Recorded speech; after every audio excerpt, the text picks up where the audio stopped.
welcome to Blank is Life. I'm your host, Chris Hall, and this is the podcast where we talk about what makes you tick. I'm joined by the homie, Adrian Armour. What's going on, bro?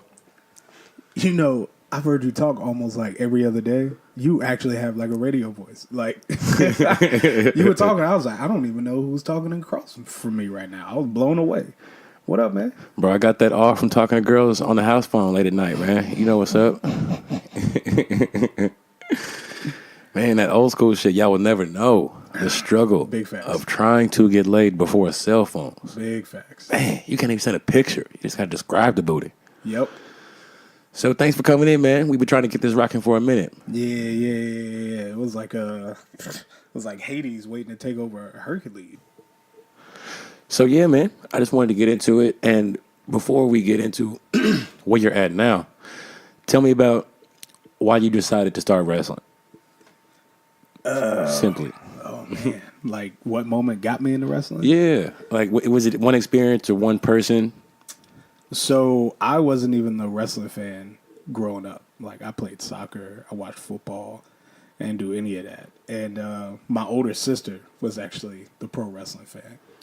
Wow. Yeah. That is the last thing I expected to hear, and that's super dope. That's dope as hell. Yeah, my older sister was a wrestling fan. She had the Rock posters and the big WF flag and like all that. Like, she was the one. Wow, she was a real fan. Yeah. That's crazy. She was a fan. So there was just one day I walked into her room trying to get the basketball from her room, and she had on SmackDown, and I just sat there and Rock was cutting a promo on a Big Show.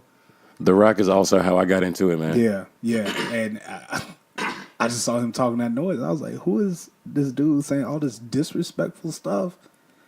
And he's just getting away with it. So I saved this for the podcast, I tell you, and this makes it even better. So my first like real wrestling memory is I saw The Rock tell Triple H he needed to chill out and have a slice of poontang pie. They didn't bleep it or anything, and I didn't know what that was. So I'm at like Denny's or some shit with my family, and I asked for it. I'm like 9 or something like that. I'm real young, and like the whole table busts out. But yeah, no, like The Rock was like The Rock. I thought that was like Popeye and spinach. Yeah. And it really is like Popeye and spinach, but I didn't really know why. So yeah, man. So The Rock and your sister. Yeah. So since then, like I got hooked. That turned into like a weekly thing. We watched wrestling together, and I grew up with it. And maybe about 13, that's when I started like, there's got to be a way to start like doing this. Yeah. And then, of course, like as I'm going up, that's when Randy Orton started. And they kept talking about how he was the youngest this, youngest that, youngest this. And I was like, yo, so there's like no age limit on this. Like he had to start doing this at this age to be able to get there. So then that's when I just started diving in, finding wrestling schools, wrestling training places, MMA. Like I was already doing. So pre-high school, you were already motivated to start getting it done. Yeah. Okay. And I was already, by that point, I had got my first degree black belt working on my second. So like I felt like I was always kind of prepping for this. Mm-hmm. And then I found a wrestling school. It's WWA 4. And I was like... Yeah, Ryan told me about WWA 4. Mm-hmm. So, that's where he started off. So, I was like, okay, this school is in Atlanta. It's 45 minutes away. When I get my first job, I'm going to start paying for wrestling. And where you from? Where am I from? Oh, I mean, this is when I was living in Georgia. Okay. And when did you get to Georgia from? Like, yeah, tell me how you ended up down here. So I was born in Germany. Both my parents were in the military.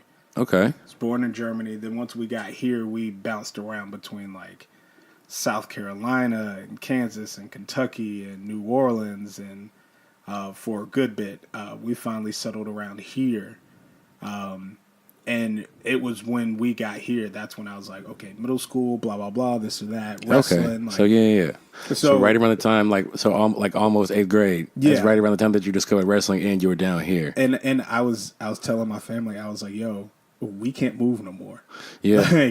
Like I've never been in a spot where there's a wrestling school like right here. So I'm like, we can't move no more. So luckily we didn't. But I never ended up going to WWA 4.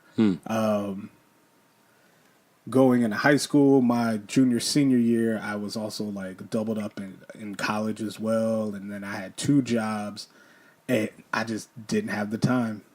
I also did that like little drop off that we all do with wrestling where it's like 2, 3, 4 years are just kind of a blur. Because we either dropped out because, we found out wrestling was fake or, we saw something that broke our heart and we never went back to it. You know, it's funny. I found out wrestling was fake and kind of fell off from it. But then I started wrestling in high school and I started loving it all over again. That's usually like you always find another side of the enjoyment. And I almost kind of abandoned the whole wrestling thing until one of my friends hit me up and he was like, "Yo, are you working tomorrow?" And I was like, "Yeah." And he was like, "There's supposed to be some cage match like right down the street from your house. I'm surprised you're not like there." I was like, "A cage match?" If a cage match was on my block, Yeah. there's no way I'm not gonna go. So, but I had no idea between work and school. Like I had never. Let me see if there's wrestling 5 minutes from me. Yeah. So then, sure enough, I ended up finessing my way off of work. I showed up to the address that everybody was talking about, and they for real had 2 rings, like two old WCW rings. And this is in Georgia? Yeah. This was it was in Newton County, so Covington, that area. And I'm sitting here like, yo, how have I never seen this before? I found out they run shows there like every 2 weeks. What? Yeah. So you're like, this is my like, and this this was thing, right? this was like one of their big shows. It was their War Games show. They ended up doing a double steel cage War Games match at the end. And I'm like, this is just like real ass wrestling right here. So I was like, okay, I got to start looking into this. Wow. Then that's when I found my school through them, and then I was just like, yo, it's right here. I have all this money set aside because I've been working. Like, it's about time I start doing what I want to do. So then I just jumped right into it. And so at this point, when did you have the body transformation? Because if you tell me that you were built like this at 13, I'm gonna be mad at genetics. No, I was a fat ass little kid. Me too. I think that's probably why my dad put me in karate really young, and why. So you have, some martial arts background as well before we even get to the wrestling. Yeah. Okay. Yeah, I'm a 3rd degree black belt in karate. So you got to lead with that next time? Like, by the way, I can give niggas kick-ass sandwiches all night. Yeah. I mean, I was a DO for Subway, so there's that. I can't make some mean sandwiches. Put some knuckling now. But yeah. Like, my dad always tried to keep me in shape, but I ended up just being kind of like a bowling ball. Yeah. And then I shattered my kneecap. And when I went through all that, they were like, yo, you got to lose some weight. Is this a sports injury? Or is this a skateboarding injury? I used to skateboard. Yo, I almost used to skateboard. I mean, like, I had the ramp and I had the board. Yeah. And like, I skied my knee a couple of good times. Like, you know what? I'm good. Yeah. I'll just go back to Tony Hawk Pro Skater. Like, right. Yes. What's up? I just don't like Spider-Man. But yeah, so then that's what started it. And actually, the picture on my Instagram that you're referring to as far as transformation, the first picture was actually my first day training. Wow. Yeah. That's amazing. Yeah, that was from my first day training. And I was easily 175, maybe 180. Yeah. Wow. And then things just blew up. Like, between training my body a completely different way, for wrestling, to be able to take the impact of wrestling and all that. Learning how to fall and things of that nature. And, like, learning what muscles to train because you're going to fall on them. Like, right. I've never trained. So you train your muscles differently than you would playing football, something like that? Yeah, because when I was playing football, I trained for power and explosion and all of that, and because that's what you use on the football field. When I trained for wrestling, I trained for for mass, for impact, for muscle stamina. So, like, my lifting is completely different. And once I learned how to start doing that, I was It's like my body grew and grew, and then I was like, okay, now I need to know how to eat to be able to hold this. And then my diet switched up, and then it just became a lifestyle. I knew I was waking up, I was eating, I was making a protein shake, I was going out, walk, go to work, leave, take a nap, up, gym. And so now, are you at a point where you're like maintaining, or do you have any physical goals? Oh, no. Everything's about to ramp up for me. I put on some weight recently because I went through like this crazy hip back thing. Like a dance move, or That's what my hips were doing literally while I was standing still. I don't know how. I broke mine, so Yeah, so there was one day where I was leaving the gym, stopped by the gas station, got some gas, and I went to like step to get out of the car, and my whole leg gave out, and I didn't know what was going on. that's like some Bo Jackson shit. Yeah, where because like he stood up and it went back into the socket. yeah. Type Well, shit. for me, it was just like my leg just turned in, and I was gone, and I just. One thing about my dad, he always teaches me some really dumb, ignorant shit that ends up happening in my life, and then I realize like why he told me that. But I know when I have my son, I'm not gonna tell him The that same way, dumbass shit. right?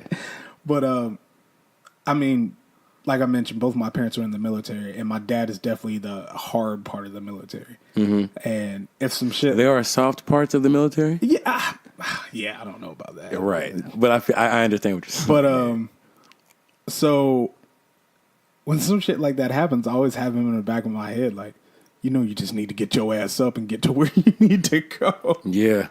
So I just pulled myself back in my car, and I drove to my parents' house because I was like, if my dad's in my head, I should probably just go over there. To get him in real life, yeah. And so I pulled myself in the house, and I'm like, yo, I can't really use my left leg, so I'm going to need us to figure something out. So we actually have a family chiropractor, which I recommend everybody. Yeah, chiropractic, having a chiropractor is life. Yeah. It's better than any other whack ass membership I pay like month to month. But they took me in, and they always do like X-rays and all that kind of stuff, and they showed the X-rays, and the general picture of your like hips look like a heart. Yeah. And as long as they sit evenly, like that's pretty much how they turn out. Well, not like a real heart, but the heart we draw. Mm-hmm. My hips were like this. Wow. Supposedly I over-rotated my hips. It collapsed two of my disc, and that's why I couldn't use my leg, because my nerve was completely just like smashed. Luckily, we caught it in that day. They were able to relocate my hips. Damn. Which, that was probably the second worst thing I've ever had to deal with. Pain-wise or rehab-wise? Okay. No, rehab was way easier than like when I shattered my knee. That's crazy. From my hip, too. Rehab was pretty easy. I was back on my feet, like, running 2 months later. Yeah. Like, and for me, since it was like caught within that day, nothing was broken or damaged. The nerves didn't lose a lot of... They weren't damaged too much and all of that. It took me at least 2 days, and then I was back like walking and stuff like that, and then I had to go through rehab mainly just to strengthen those nerves back, because nerves, once they're severed or cut, like it's damn near permanent. Mm-hmm. So I went through a lot of that. I know that. That's crazy. Yeah, and that sucked for a minute. There's days where I would sneeze and I would be on the ground just because like I was still getting used to it. Yeah. It actually, I had to call out of work one time because I was getting ready for work. I was all good, blah, blah, blah. And then like I sneezed and I dropped and I could not get back up. And I was like, I just texted my roommate and I was like, yo, I know you're about to take me to work, but I kind of can't get up right now. Like, don't freak out. It's some shit. I know what's going on. No, you need to freak out a little bit. Yeah. But once again, I'll have my dad in the back of my head. Like, nigga, you've been like this before. Right. So, but no, I'm back on my shit now. I can finally like deadlift with no pain, squat with no pain. and do all my freak ass workouts that got me to 275, 280. Okay. Hell yeah. Yeah, so shit's about to turn up. But I'm going to train a little differently. I haven't been wrestling as much because of that. So I'm going to take this time while I'm kind of not off, just not full steam.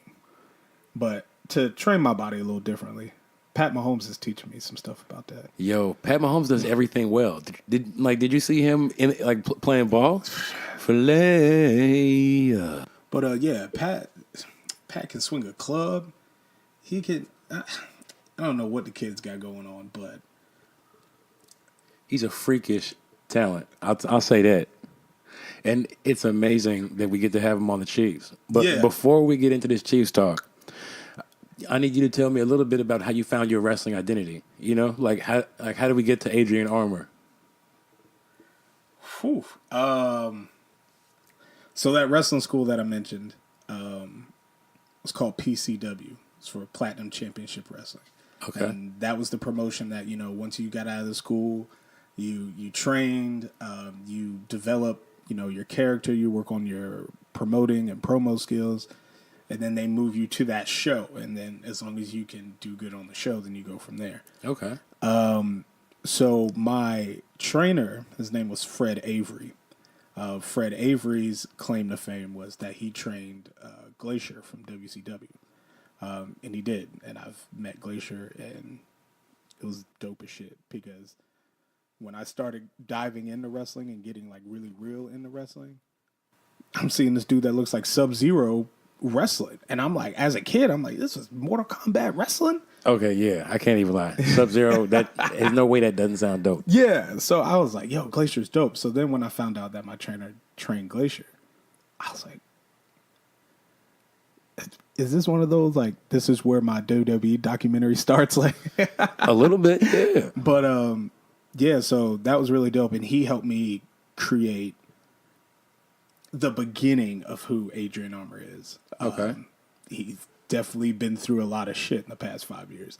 But really, he just saw me as an all-around, all-American.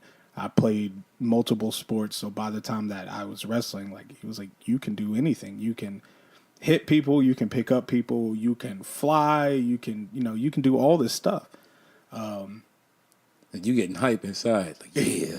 And I tried not to. I tried not to so much. I was like, yo, I don't want to say I'm good at this, but I might be.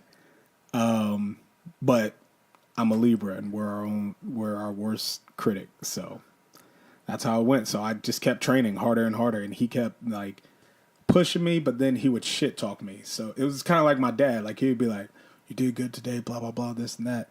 But if you show up like that tomorrow, it's not going to be good enough. Shit. So even though in the moment you don't love that style of coaching, it still benefited you to the utmost. Hell yeah. And so with that, we were like, okay, who are you going to be as a wrestler? And I was like, well, we've been going with this all-American thing, blah, blah, blah. Why don't I just be a wrestler? I don't think we have to make it anything more complicated. I'm a wrestler. Well, that's really generic. How are you going to make money with that, kid? Fuck. That's true. Well, you're right. And so then I basically had to take my own personality and make it into, well, I'm just a wrestler. And then for some reason, I don't know why, but if you're black and you're a wrestler, you're a heel. It just automatically happens. Have there been any great black wrestlers that weren't? What about Mark Henry? Sexual Chocolate. Was he a heel? I mean, he has been several times. Okay. See, I don't know his entire. Yeah. I mean, before Sexual Chocolate, he was, that one black dude on the Nation of Domination. Nobody really knew who Mark Henry was then. That's like The Rock. He was Rocky Malvia at first. Yeah. And came out to silence.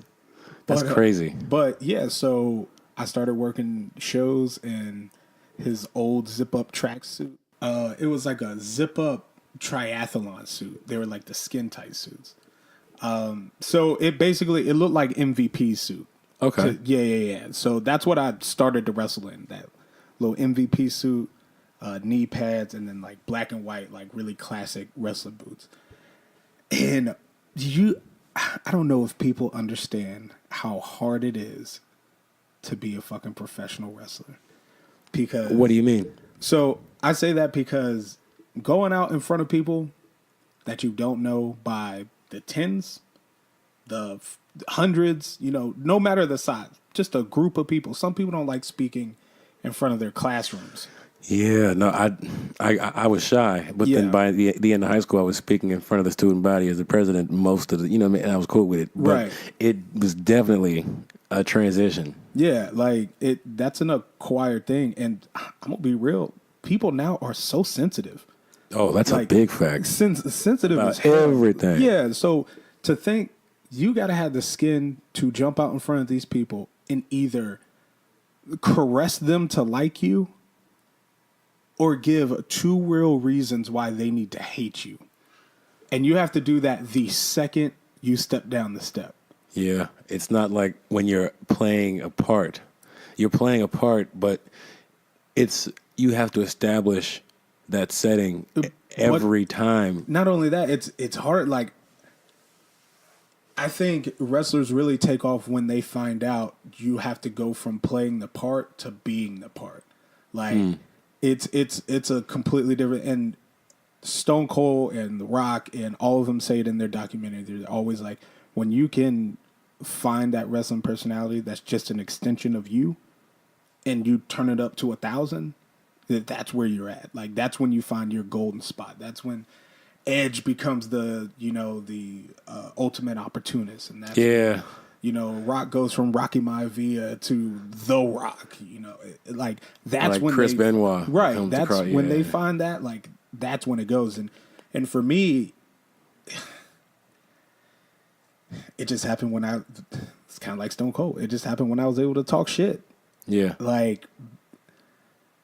That's fire. I had to go out there and literally, like I said, caress people to like me, and that was hard. Mm-hmm. Like, news alert, for some reason, it's still not that popular to be black in the South. So to go out as a black wrestler and know that I'm going to face a white guy, they're probably not going to like me regardless of what I do. Yeah. But then somehow became the hometown hero after a while, and things were looking really good.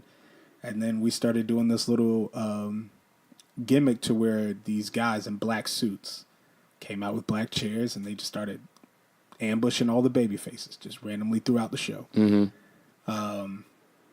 I was actually under that hood for like 3 months. Wow. And what was crazy is that I would have to go out as Adrian Armour and be, the hometown hero, great guy that's coming up. He's athletic. He can talk well.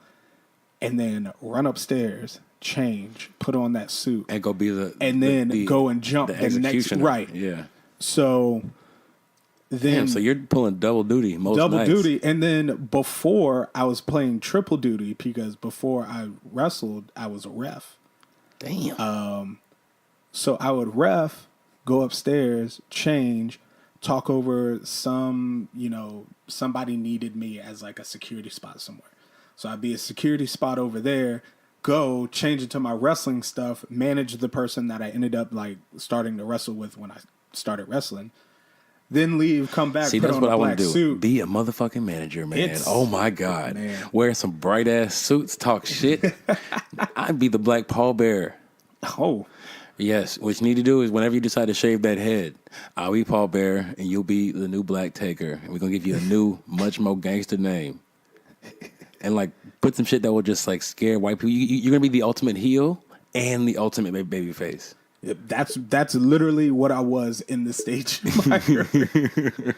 Oh yeah, man. When I didn't even have to do anything for them to hate me once they took that mask off. Boom. That's the motherfucker. Yeah. Like one of the we're jumping one of the baby faces. And then GM comes in and he's just like, that. And we had the local police in there. and they're like, they've been trespassing in this premises, blah blah blah. Arrest them.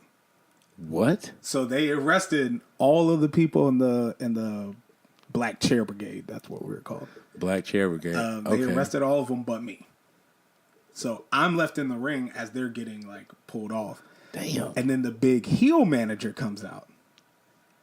And he gets into the ring with me. And he's just like, actually, the authorities, like he calls off the authorities, blah, blah, blah, because they were sent by him. He takes off the mask. It's me.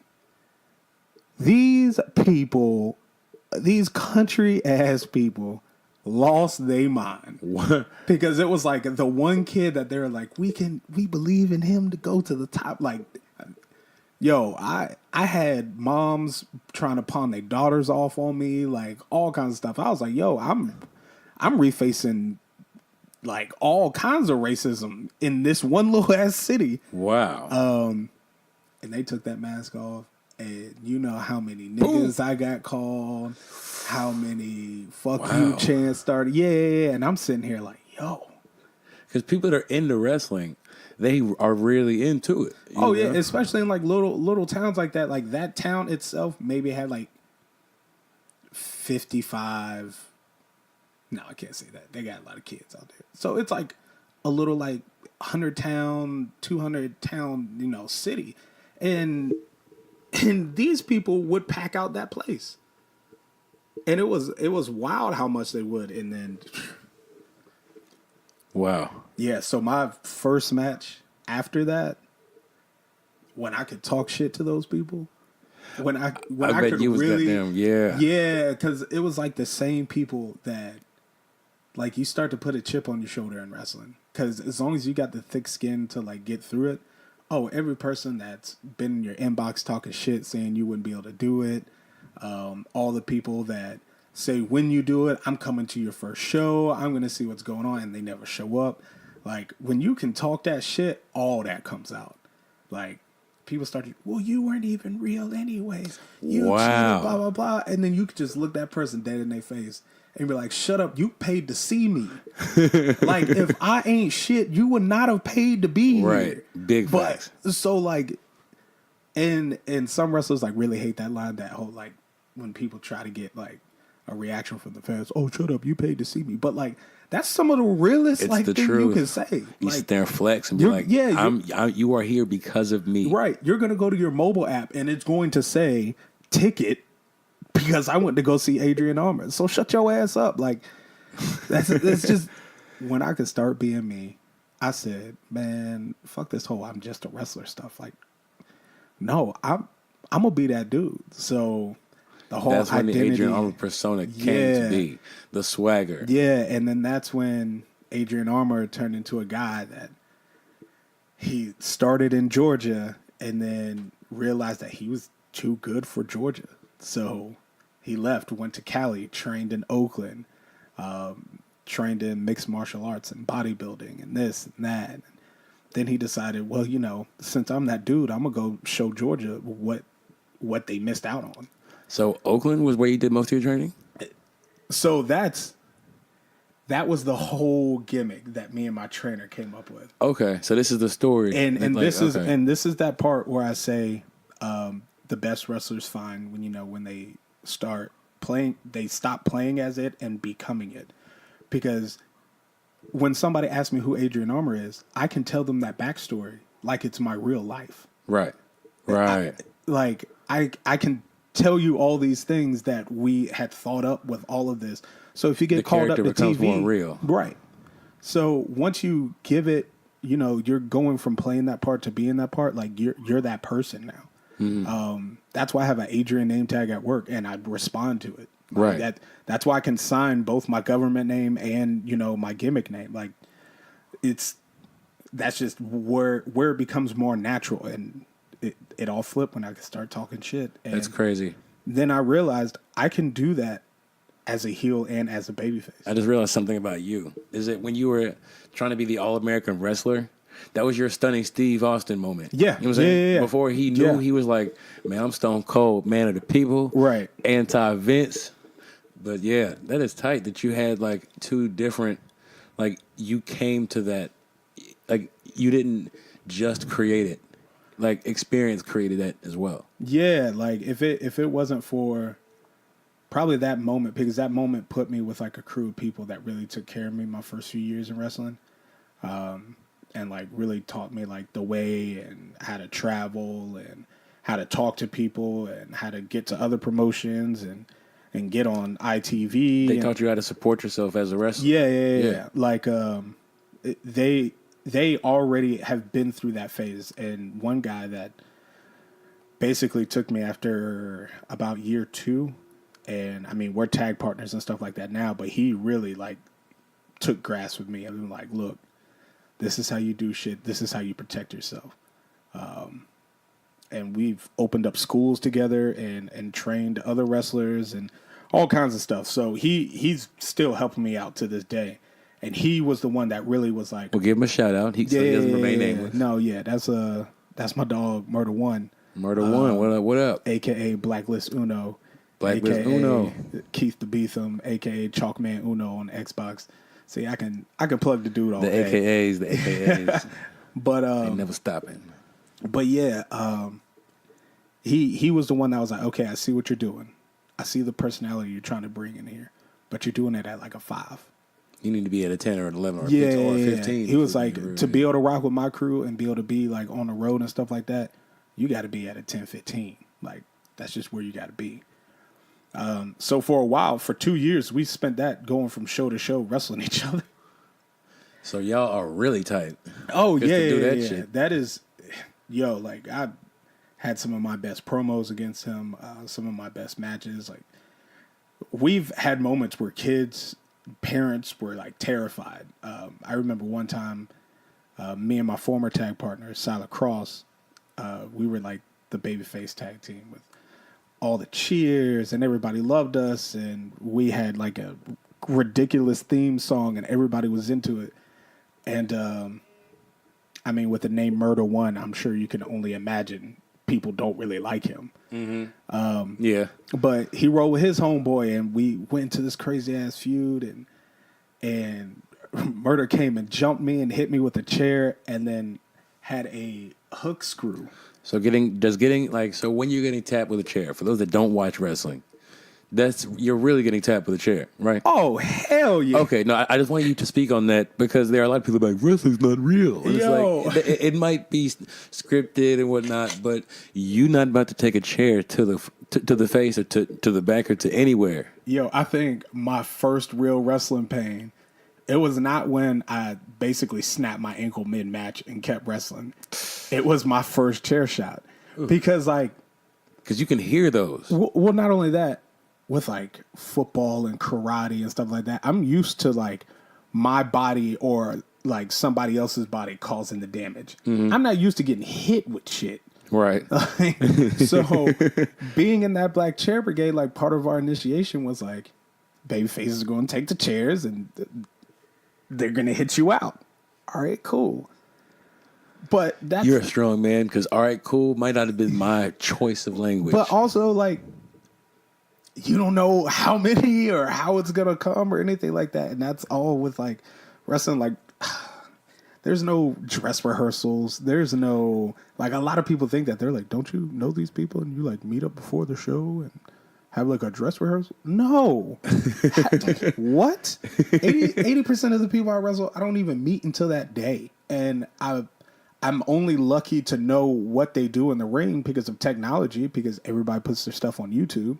So it's like, yo, I can look up this person and see what he does, but I don't know what. No, I'm not meeting somebody beforehand. You're not planning the okay. So no, yeah, and a lot of people think wrestling is like that. So, chair shots are not. And I mean, he took care of me. It's not like we're ever like aiming to. No, he's not trying to hurt you. Destroy but you're trying to someone's give a back good match to make it look good. Yeah. But not only that, me and him, and I think this is why we grew so close in the past few years, but me and him had the same mindset.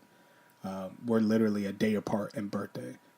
And when we want it to be emotional, when we want people to give a fuck, we're going to go hard. Mm-hmm. So when he came in with that chair shot, I saw like the future, the past. And then I come up, and like I said, he had a hook screw to my temple. And I was looking a kid right in the eyes. And this, another one of those moments of like being able to play the part and be the part. I'm looking this kid right in his eyes, and he's like starting to cry because he could see my like hair twisting up in the hook screw. And he's on the mic screaming like he's demanding a match with like the both of us, with his homeboy, blah, blah, blah. And my manager's like, we're not doing none of that. Like, we're not giving in to your demands. And I'm still staring at this kid. And I captivated that kid so much that that whole row started like tearing up because they're like, he's really getting screwed in the head right now. Yeah. And nobody's going to help him, and they're not agreeing. So they're like, agree to the match so he can go. So they're getting caught up like, yo, Right. say yes so that Brother Man cannot get put to the screws anymore, literally. So that's one of those moments where like it feels crazy manipulating someone's emotions for that reaction. But then it's like moments like this is what got me into wrestling. Right. So like I talk about it. I feel like whenever I bring up wrestling is that Taker and Mankind in the cage match. Yeah. But and then we went and had a crazy ass tag match after that, and somehow the roles got reversed, and him and his team ended up being the babyface, and we ended up being the heels. I guess I was just too mad. That's kind of crazy. That's how it ended up. But no, that's another one of those things where like I'm using these terms heels and babyfaces because the business is already ruined, so it doesn't matter. Yeah. But yeah, fair. But now in the technology age, yeah, it's ruined now. But the fans are truer fans because they're like, all right, now but true fans understand that anyway. Now they're truer fans. I mean, when I started wrestling in like cities and not in like very towns, yeah. The culture changed so fast. Like I was trained as a very like old school type of wrestler. I didn't even start the kind of like fast pace or brawling type or anything like that until the past 2 years or so. So what wrestlers influenced you as far as style, if any? Oh, it's style. Yeah. Ricky the Dragon Steamboat. Okay. One of my favorite wrestlers of all time. Roddy Piper. Rest in peace. Yeah. Style. And then on the newer side, Shelton Benjamin, Shawn Michaels, like they all kind of gave me that like traditional, but then like flash of. Because you built like Ultimate Warrior, for real. Yeah, and what's crazy, I didn't like Warrior at all. Like, I like the idea of this big, coked out motherfucker. That was the thing. The Even as a kid, I knew it was a big coked out thing. Yo, I was like, that's not real strength. Like that's cocaine strength. I'm but like, that's yo, so put down funny. the drugs. But because it's the '80s, that's why I loved it. Right. Or like when what was the dude's name with the snakes? Jake the Snake. When Jake the Snake put that snake on him. Yeah, bruh. Jake I was terrified of Jake the Snake. Him and Goldust were the only wrestlers that scared me because I felt like Goldust was gonna fuck me. Oh, like I felt like I was gonna get raped by Goldust. No, like watching that was like what like this guy's not even wrestling. But now I love Goldust. What's crazy about Goldust is that when I got into Goldust, I was like, yo, he's like him from Powerpuff Girls. Yeah, yes. And I was like, that Goldust was one of the first gimmicks I fell in love with, like over the top gimmicks I fell in love with because of that. Okay. I was like, yo, this is like the same character, but now like he's doing it in a different way and all that. And I think that's why I fall in love with wrestling, because I do that with a lot of things. Like I'll be like, oh, this is like this. I can appreciate that you're reforming that in a different way. Yeah, that was just weird for me because it was androgynous. Right. You know? Right. Because I like over the top, like Mankind and like Mr. Psycho. As far as a wrestling move, like if you could pull that off in a video game, you feel like the man. Yeah, that's real. And you and then when you read about like all of his other quote unquote special moves, they're not that special. Right. But they're incredible. So yeah, I get it. So how would you describe your wrestling style? Because you talked about how versatile you are and how you incorporated brawling into it. But, like we had Owen Knight on here, and he said... he probably said something whack as fuck. Nah, what What that man say? He said, I'm not high flying, but I'll beat your ass. Or something like that. Man, I knew it was gonna be something whack as fuck. Hold on, because I'm gonna have to call him out for this. Do that.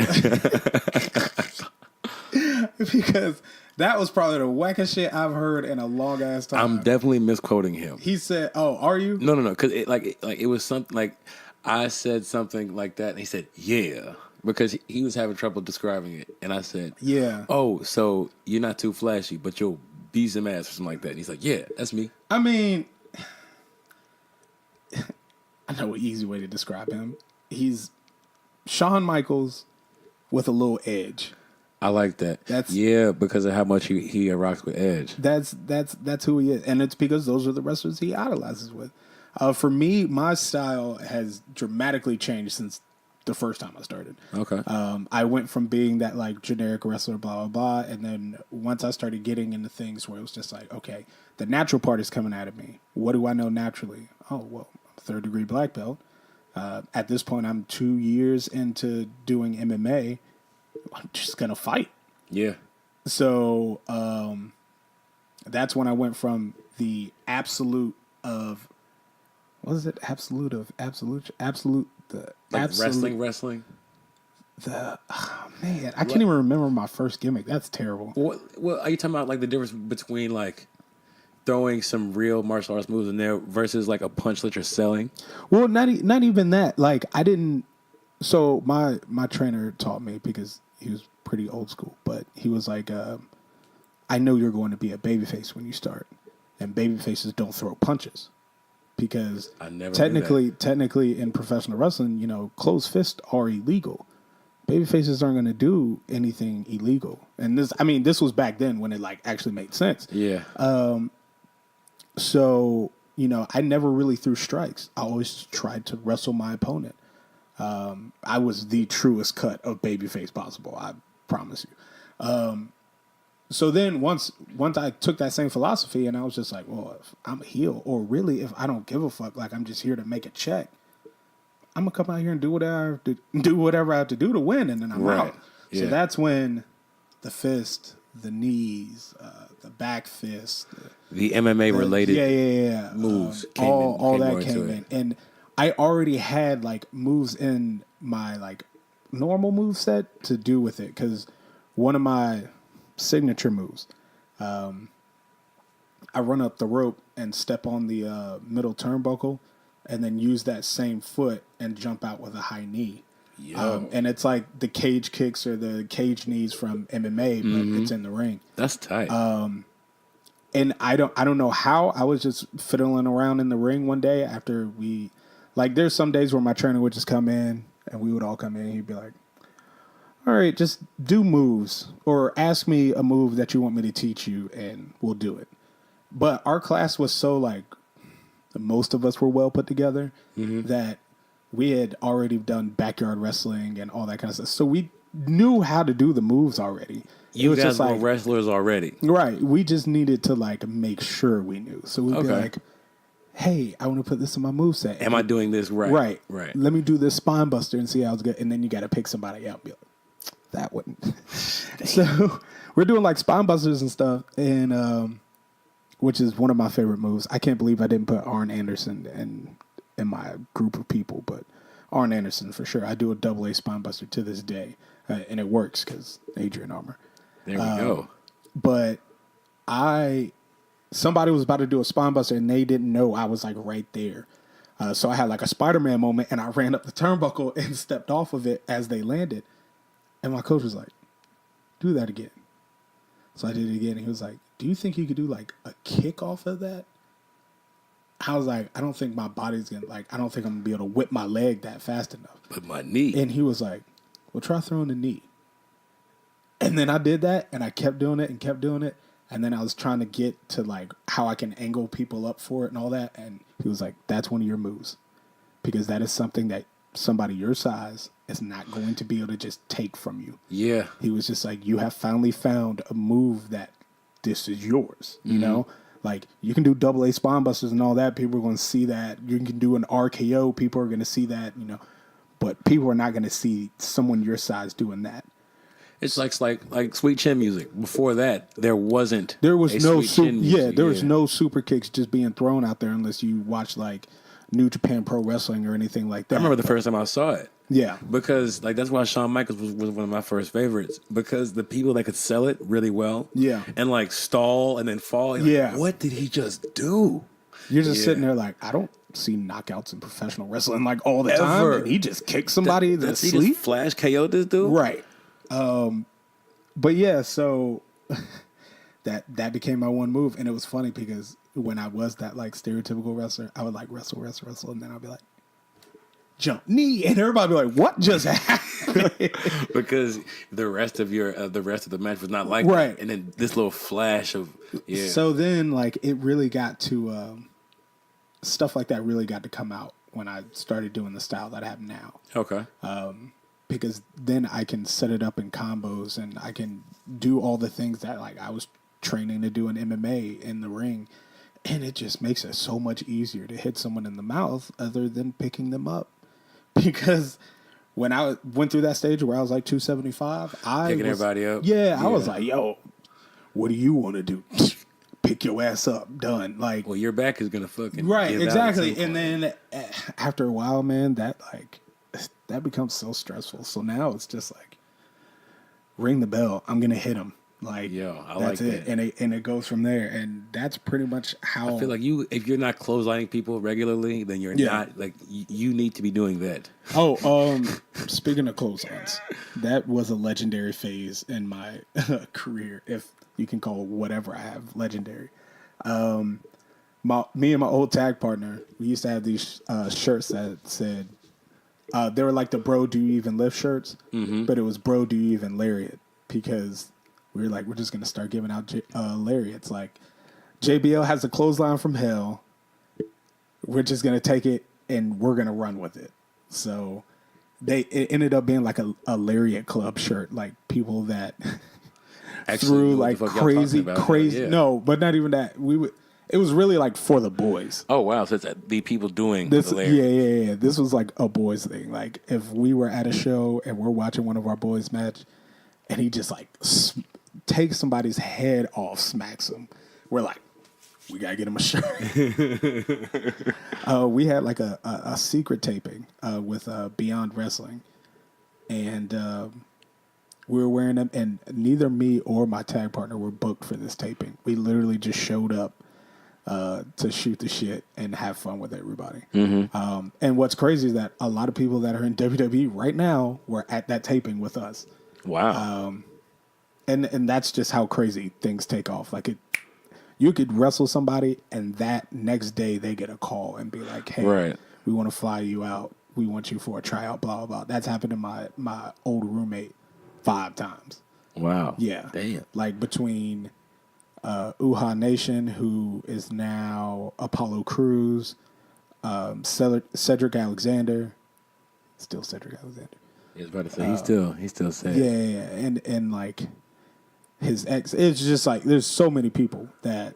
So so you're running in the right circles if you're trying to get noticed. Yeah, For yeah. sure. And I tell a lot of people that I'm just like, they're like, I can't wait one day. I'm gonna see you on TV, blah blah blah. And I'm like, I'm in the right circle of energy for sure. Like a lot of the things that I have done or have done on iPay-per-view or things like that have been put on television. So I know that people are watching me.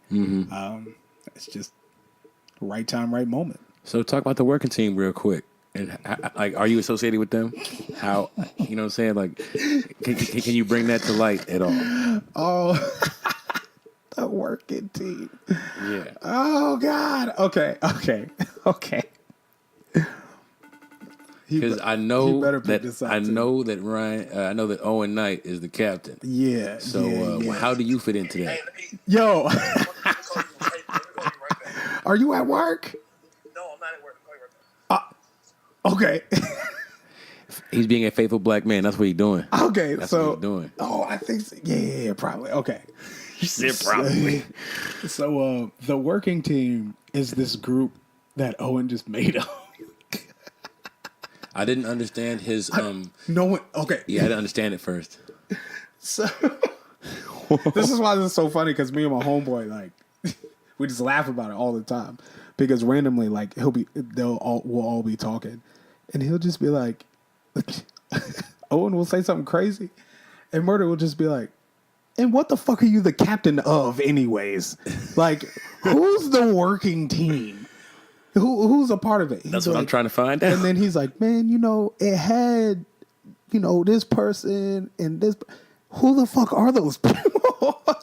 Like, So I would hope that he's the captain. He's the only one I know that represents that group. Yo, we gotta goddamn recruit some fine young women and some talented young wrestlers for this working team. Nah, we shutting that down. No. Because I slick feel like y'all could be an amazing tag team. So because he's not as big as you. That almost happened. We've tagged together. We were in a 6-man together. It's me, him, and his girl versus who's my tag partner now, Kimberly, who like almost won the Mae Young Classic the first year. Big shouts. Or Big something like shouts. that. I don't remember. It was one of those Mae Youngs. Who was the third? I think it was Jimmy. I want to say it was Jimmy. Anyways, but the tag match was dope. Like the chemistry worked real well together. And then later I cussed him out. So it sounds like y'all that got that promo Travis is and actually Rocky energy. online. Combat Entertainment Wrestling on YouTube. Well, I'm here for more of that as a fan. Yeah. But before we get out of here, we got to do some Chiefs talk, man. Oh, yeah. So how are you connected to the Chiefs organization first? Because, being two dudes from Atlanta, we hold the Chiefs flag super high. Yeah. So I always like to get to the bottom of some true fandom. But you got people on the team or that are real parts of Chiefs Nation, right? So, like I mentioned earlier, with my parents being in the military, I didn't really have like a home team. Mm-hmm. I have. If it's Owen, you got to pick up. Hey. Yo, why did you say hey like that? What up, man? Hold on. Yo, Nigga, you at a Starbucks? he getting his pumpkin spice latte, bro. This one? Yeah. I'm sorry. Yo, so right now we are on the phone with the homie Owen Knight, the working team captain. Yeah, the working team captain. That's what I'm about to Friend of ask the him show, about. been on the podcast. Yeah, he wrestle. Yo, Okay, some dude. See, so He's now being- he's talking to somebody about wrestling. he's being what we call real black with it. But yeah, Chiefs. So my uncle played for the Chiefs. My mom's brother. His name is Doug Terry. Shouts out Doug Terry, man. He was a DB. He played 92 to 95. That's fire. I was in Kansas City for those years. I was a child. I was not watching football. Right. But I was in this town. So growing up, like the first football I had was a NFL autographed football from him. Wow. So seeing that, like, of course, when I started playing ball, I was like, yo, my uncle's he was in the league. When I'm playing Madden on my Sega Genesis, You know that he's on like that team. yeah, exactly. So that's just how it started. And so then like from the time that I stopped playing football and started doing like band and stuff, I started to like drift out of football, and then all of a sudden like I crashed right back into it.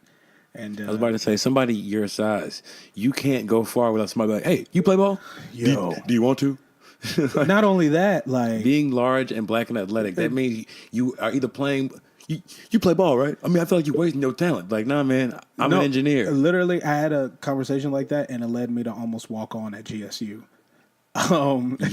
could motherfucker walk in on a Like, GSU. I was in probably a 10 pounds or so better shape than I am now, And I didn't know that the head coach was where I was at. And he asked me, he was like, do you play ball? And I was like, I used to. I'm on the drum line. And he was like, what? Get this He was like, line. he's on the drum line. And I was like, yeah, I stopped playing ball so I could be in band. And so After his head finished exploding. right, he was just like, well, I'm the head coach for the Panthers at GSU. I would love to come in and, see what you got. And blah, blah, Work blah. out for me, So, motherfucker. Yeah, so I came, worked out. We did some stuff. And I have no idea what he's talking about. But, yeah, I did that, and he wanted me on at a few positions. I was going to go for tight end. I was going to say. That's one of my favorite positions in football. Shouts out my man Travis Kelce, bro. Yeah, oh, my goodness. you already know. But then I ended up not doing it because I was going to move for work, and I was like, well, Life didn't work the way, but that's incredible. yeah. So that's how I fell in love with Chiefs Kingdom. I've never wanted to watch any other team. I never get excited for any other team. Nope. I get excited for good games. Yeah, but not like I do for a Chiefs game. Yeah, and then Remember when Chiefs was on Monday Night Football? Like I feel like 3, maybe 4. It was one of the first times that they were in Kansas City for the Monday Night Football game. That's when I met. The head coach for the Raiders now. Back when he was still on ESPN. Gruden. John Gruden. Yeah. Yeah, and that was. I love me some Chiefs, but I brought that up because I really want to get your thoughts about this whole Kareem Hunt thing, bro. Like, as something we're not going to talk about the penalty at the end of the game versus versus the Pats. We're just going to go we're going to gloss over that because big market teams like New England will be pushed through by the league. That is my hot take opinion, but we're just going to just talk about Kareem Hunt and how they got a new kicker. No, I'm just playing. My biggest reaction to this is that I'm really worried for the AFC this year. Yeah. On a straight athletic opinion, Kareem Hunt is a freak, and I still hate that we don't have him on the team. I believe if we did still have him on the team, we probably would have made it to the Super Bowl. Even though Damian Williams is a hell of a running back, Spencer Ware is a hell of a running back. They are some men for sure. Kareem Hunt is. I don't know if it's because it's fresh legs. I don't know, but that man balled out a year and a half in a row. Well, they were splitting the duty between 3 people as well. Right, That had to be a part of it. So, look, I'm not doing this right now. Nah. But it's the Browns are going to be good. And that's crazy to think. It's because Browns. they showed that they're going to be all right last season. Right. They're But going to be good now. They have a real piece. And it's messed up that the Chiefs did the right thing. But see, I mean, they did the right thing in terms of not supporting men who put their hands on women. Right. But in terms of health for the team, maybe not so much. All right, no more hang-ups. My bad, bro. All right. We got my man Owen Knight on the jack. Oh, boy, I'm about to say you my cash app. This crazy. yo. That's the funniest way to start a phone conversation. So who all is in the working team? We want to know, bro. It's me, bro. It's me, and behind the scenes is my 5. But if we talk about gimmick-wise, the working team is I'm a one-man team. I'm a working team. In the ring, on the mic, on commentary, I'm working, brother.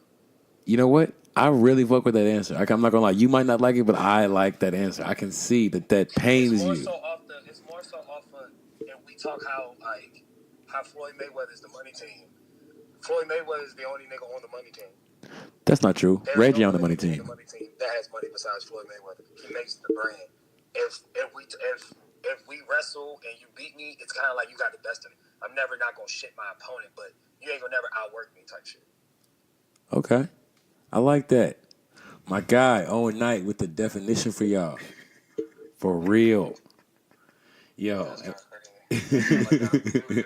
See, it's crazy because he sees me laughing and he thinks it's because it's me and I'm a shit on it, but I'm not. No, why you're laughing. I know why you're